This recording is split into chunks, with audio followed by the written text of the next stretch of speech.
pero la recompensa de serle fiel al evangelio que yo predico es la transformación de tu cuerpo. Y esto no es en vano, esto no es en vano. La recompensa va a ser esa. Y pronto recibimos esa transformación. ¡Pronto!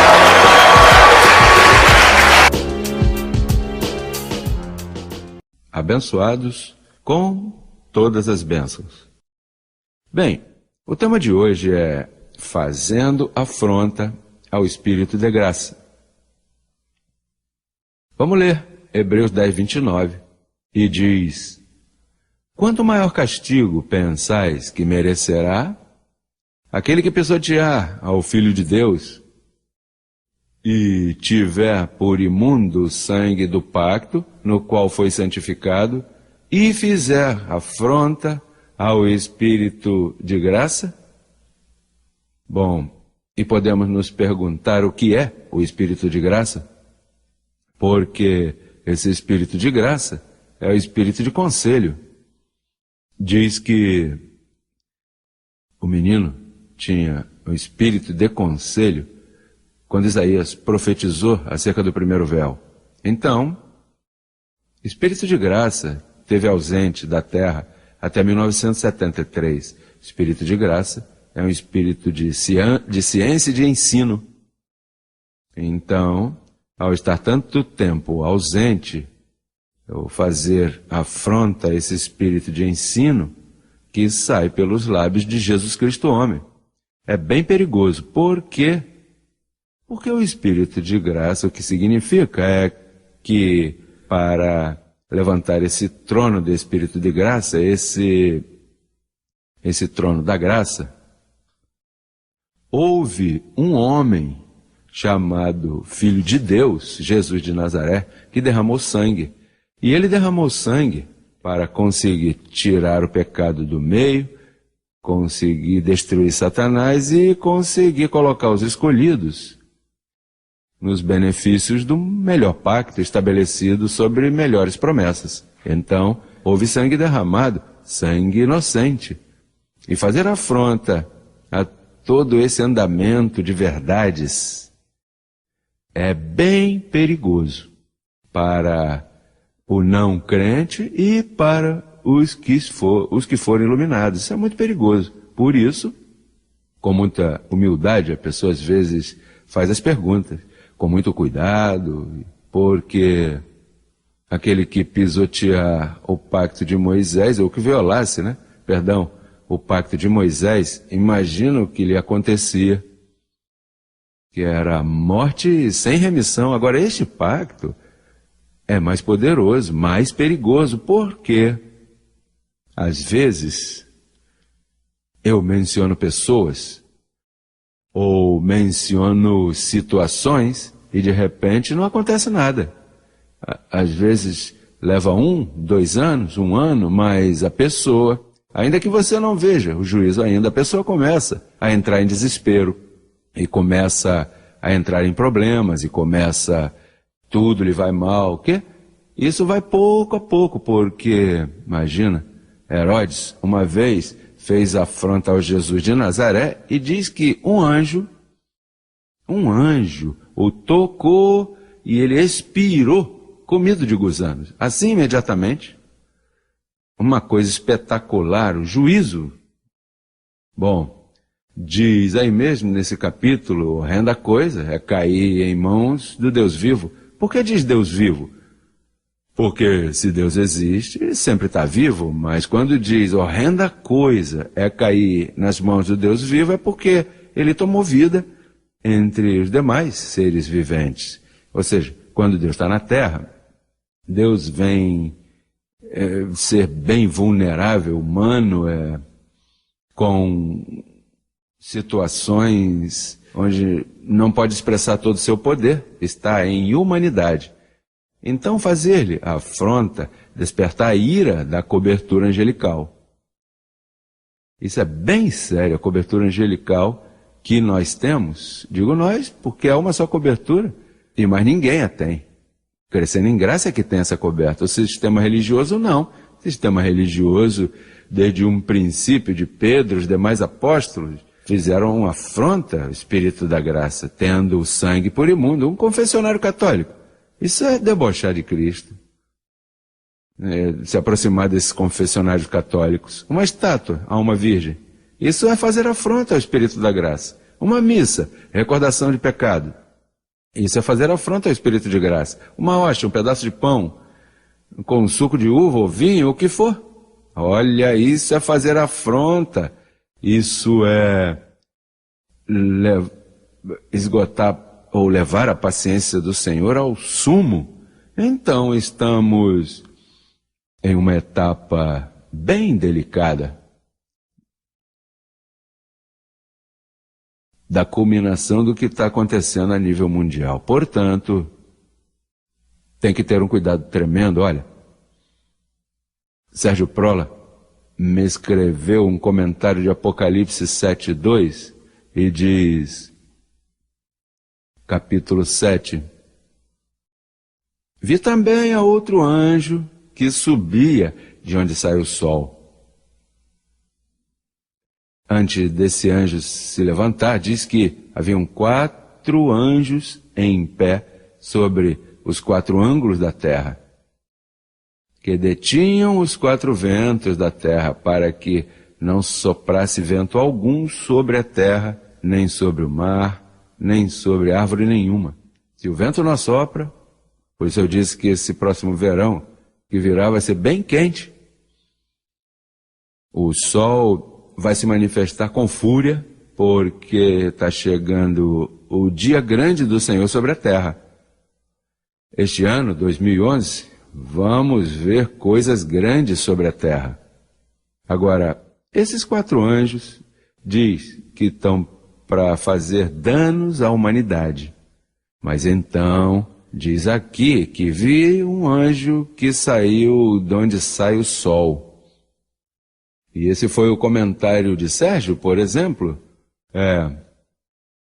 De onde eu venho, Ponce, é conhecida como a cidade senhorial, ou melhor, a cidade do Senhor. E às vezes as pessoas põem coisas assim, ou ditados, que têm um significado. Por exemplo, quando você entra em Ponce, você vê os leões, 2 leões. Como Salomão tinha 2 leões aí, 2 leões bem grandes estão ali. E então é a cidade do Senhor.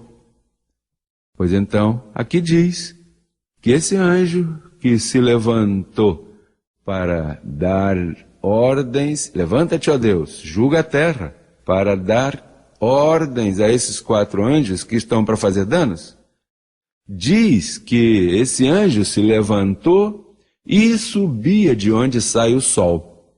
Você sabe que Miami é conhecida como a capital do sol, e o estado da Flórida é Sunshine State, mas Miami é a cidade do sol. Aí há até programas de rádio que se chamam o Sol, Sol tal, Sol 98, Sol 99, porque é daí que é a capital do sol. E de onde saiu o JH para governar as nações? Saiu da capital do sol e se estabeleceu em Houston para dar juízo à terra. E isso é o que eu faço aqui, sentado, enviando a mensagem de papai para seus escolhidos, advertindo-lhes e dizendo-lhes da proteção que temos, mas também dizendo-lhes que os tempos perigosos e também maravilhosos, porque você sabe que para nós, tanto o bem como o mal são bênção para nós, não há nada mal, porque até o mal é bênção para nós, porque nós somos como o gato, que você ouvir ele sempre cai em pé, como queira, ganhamos. A terra ao nosso lado afunda e fica um penhasco aí que você fica em pé. Já vimos isso em Guatemala, faz pouco em Colômbia, onde vinha o deslizamento de pedras e lodo, e havia em casa um abençoado aí e pôs o freio e se desviou, saiu por outro lado. Porque olha, que o sol do Senhor está sobre os justos e os que temem ao Senhor. Ter o temor do Senhor é o princípio da sabedoria. Marlene me escrevia, a irmã de Martinguinho, um panfleto tão lindo dos que têm temor do Senhor. Você sabe que nós que temos temor do Senhor, nos agrada a humildade e não fazemos nada sem antes pensar no Senhor. Ou seja, a mente está atada, está como um chiclete, como diz por aí, né? Pegada ao Senhor. Nós fazemos, comemos, fazemos brincadeira, vamos aqui, vamos às lojas, mas nós estamos aí como agarrados, né? Primeiro, você checa com o teu anjo, a ver como estás caminhando, a ver se os caminhos estão ordenados, que o coxo não sai do caminho. Verdade que sim, Lisbeth? Ui! Isso é um temor reverente? Excelência. Sim, que você não ande como disse Jesus de Nazaré. A que comparar essa geração? A esses jovens que sentam nas praças, falam besteira todo dia e... Não! Nós do Senhor somos pessoas inteligentes. Usamos a cabeça, usamos a sabedoria. Por isso é que o Senhor está edificando a casa. Veja como diz Salmo 127, verso 1. Olha, se o Senhor não edificar a casa, em vão trabalham os que edificam. Isso é profético. Davi já estava dizendo, olha, a menos que o Senhor não se ponha a edificar a sua igreja, em vão trabalham. Olha como estão os edificadores por aí, edificadores protestantes, às vezes as companhias aqui em Texas, que é a casa de um nome, casa daquela, casa disso, e todos diferem, todos têm diferentes faixas, muitos engenheiros que inventam desenhos e brigam aqui no Texas pelos desenhos. E cada qual edifica a casa como quiser, e esse gosta mais e aquela gosta mais. Assim estão por aí os protestantes. Estão a edificação batista, a edificação pentecostal, a edificação católica, a edificação metodista, e todos parecem aos edificadores do Texas, porque todos diferem de plano. Por isso, Davi diz, se o Senhor não edificar a sua igreja, em vão trabalham todos os que estão interpretando a Bíblia com suas próprias interpretações, só crescendo em graça tem uma edificação. Sabe por quê? Porque não sou eu, nem és tu, é fazendo Ele em nós, e então, porque esse é um proceder magnífico, nós não buscamos, olha, a carne para nada aproveita, até a de José Luiz, portanto, eu não inventei, eu fui ao perito arquiteto, Deus me pôs o fundamento lá, 2000 anos atrás, o escreveu. Então, ele mesmo veio para sujeitar-se ao que está escrito, as 14 epístolas de Paulo. Assim que eu não posso dizer, olha, eu inventei isso, eu tive um sonho, eu jejuei, eu sacrifiquei, eu caminhei de joelho. Não, aqui ninguém fez nada, nem tu nem eu fizemos nada.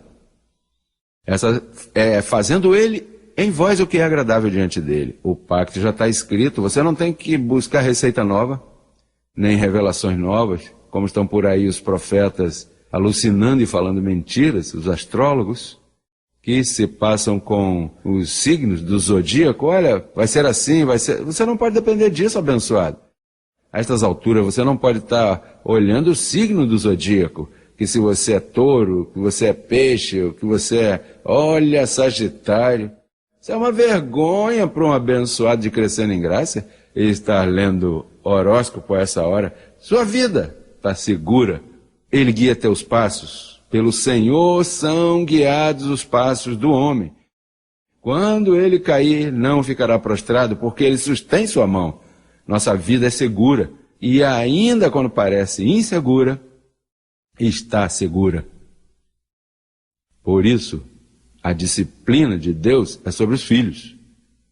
E quando um filho é disciplinado, você não se meta, nem tampouco opina muito. Porque um pai que disciplina seus filhos, pega um e o disciplina. E se os outros 4 não fizeram nada e ficam debochando e começam a rir, possivelmente a disciplina que foi dada a esse é dada a eles também para que não debochem. Porque o pai é quem disciplina seus filhos.